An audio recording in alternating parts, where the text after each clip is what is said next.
네, 안녕하세요. 반갑습니다. 고수를 만나다 조홍준입니다. 저는 오늘 피드백에 대한 이야기를 해볼까 합니다. 사실 시작하기에 앞서서 조금은 불편한 사실을 여러분들께 말씀드려야 될 것 같은데요. 컬럼비아 대학교 심리학자 케빈 옥스너는 우리가 받는 피드백의 30% 정도만 수용을 한다. 70% 정도는 소멸된다.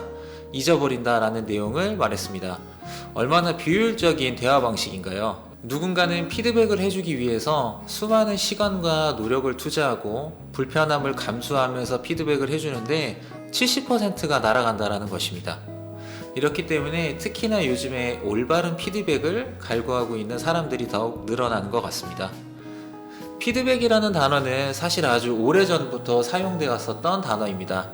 1860년대 산업혁명 당시에는 기계 시스템의 결과값을 다시 처음으로 돌리는 내용으로 사용되기 시작했는데요.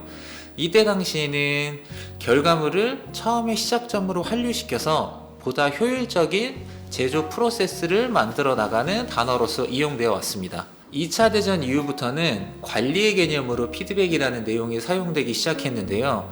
사실 수용성, 수용도라는 문제가 이때부터 대두되기 시작했습니다. 산업혁명 당시에는 인풋 대비 아웃풋의 인과관계가 아주 명확했기 때문에 수용도에 대한 문제가 발생되진 않았거든요. 그런데 피드백이라는 개념이 인적자원 관리라는 관리의 개념으로 포함되면서 리더의 피드백과 팔로워의 수용도의 간극을 좁혀주기 위한 노력들이 지속적으로 시도되고 있습니다.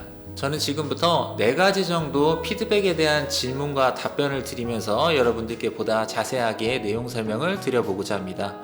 첫 번째는요, 피드백이란 것 불편한데 꼭 해야 되는가 라는 것입니다.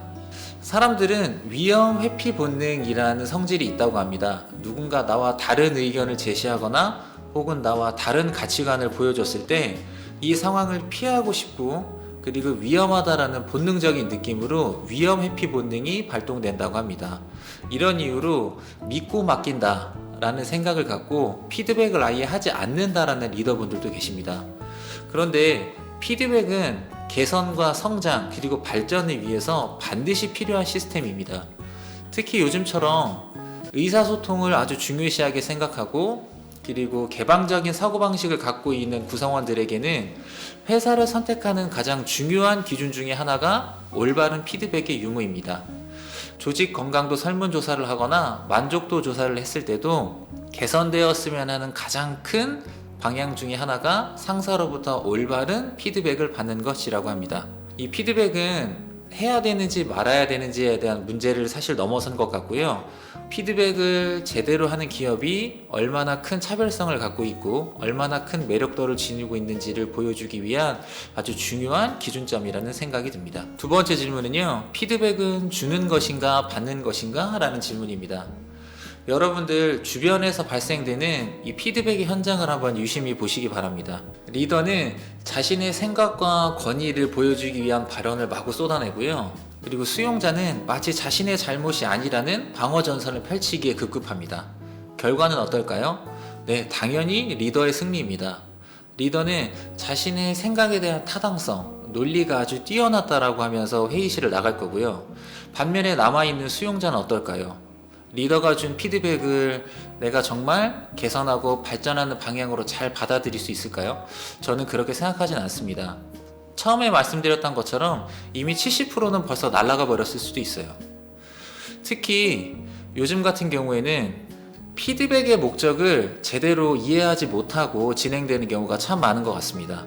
피드백은 단순히 피드백을 한다라는 것의 목적이 아니라 누군가에 대한 개선과 성장을 위해 돕는다는 목적이 더욱 중요한 부분입니다.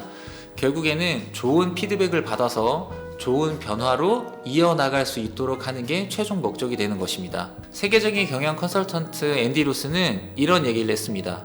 아무리 좋은 영감을 주는 정보일지라도 그 좋은 정보를 알게 되는 것이 반드시 변화로 이어지는 것은 아니다입니다. 결국에는 이것도 피드백은 받는 것이고 그리고 좋은 피드백을 받아서 좋은 방향으로 발전할 수 있도록 해야 된다라는 것과 일맥상통하는 내용이라고 생각합니다. 세 번째 질문은요, 피드백의 수용도가 높아지는 경우는 어떤 것인가입니다. 사실 이 답변은 리더에게 느끼는 신뢰도의 정도에 따라서 피드백의 수용도가 달라질 수 있다라고 말씀드릴 수 있습니다. 그러면 질문이 이어지겠죠. 어떻게 하면 리더는 신뢰 정도를 더 높일 수 있을까라는 질문으로 이어질 수 있는데요. 실리콘밸리의 팀장들이라는 책에서는 두 가지 방법으로 리더가 신뢰를 높일 수 있는 방법을 제시했습니다. 그 첫 번째는요, 업무적 관계를 넘어서라입니다. 리더가 다분히 업무적인 관계를 넘어서서 구성원에게 개인적인 관심을 갖고 다가갔을 때, 그래서 정서적인 자본이 축적됨으로써 리더의 신뢰관계를 높일 수 있다라는 얘기를 했고요. 두 번째는 성과가 좋을 때나 나쁠 때나 직원에게 피드백을 해야 된다라는 얘기를 했습니다. 힘든 피드백을 전달하면서 왜곡되지 않도록 내용을 전달하면서 그만큼 개인적인 관심을 갖고 다가오려는 리더의 노력을 봤을 때 우리 구성원들은 그 리더에게 신뢰를 점점 더 느끼게 된다는 것입니다. 이렇게 리더는 다양한 노력들을 하게 되면서 피드백에 대한 수용도를 높이게 되고 구성원들은 그 리더가 얼마큼 나를 위해서 노력하는지를 보고 신뢰관계를 점점 더 쌓아갈 수 있다라는 내용입니다. 네 번째는요, 지지적 피드백과 교정적 피드백에 관련된 내용입니다. 요즘 많은 기업들이 이 칭찬이라는 내용이 굉장히 화두입니다. 칭찬하는 문화가 정말 좋은 문화이고 트렌드이다 라는 내용들이 많기 때문에 사실 쓴소리를 하기가 너무 어렵다라고 말씀하시는 리더분들도 굉장히 많습니다. 무언가 중요한 일을 앞두고 지속적인 실수를 하고 있는 직원들에게도 우리 회사는 칭찬하는 문화를 갖고 있으니 응원과 격려를 해주어야 된다. 이게 꼭 맞는 방법일까요? 저는 그렇게 생각하진 않습니다. 이 피드백의 힘이라는 책에서는 피드백의 종류를 총 4가지로 나누어서 여러분께 설명드리고 있습니다. 첫 번째는요, 지지적 피드백입니다. 역량 강화가 필요한 구성원들한테는 그들이 올바른 행동을 했을 때 그 행동을 더욱 강화할 수 있도록 지지적인 피드백을 보여줘야 된다라는 내용이고요. 두 번째는 교정적 피드백입니다. 이 전문가 수준의 구성원들한테는 개선의 필요성과 무엇을 변화시켜야 되는지 혹은 무엇이 잘못됐는지를 명확하게 얘기를 해주는 교정적 피드백이 필요하다라는 내용입니다. 그리고 막연하거나 그리고 혹은 구체적이지 못하고 혹은 다음 스텝에 대한 내용이 없는 무의미한 피드백, 그리고 감정 위주의 학대적 피드백은 아주 깊이 해야 되는 피드백으로 설명하고 있습니다. 스티브 잡스는요, 평생 동안 피드백에 관련된 고민을 계속했다고 합니다. 그 이유는 피드백이 조직의 성과와 직결된다라고 느꼈기 때문입니다. 스티브 잡스는 이런 얘기를 했습니다.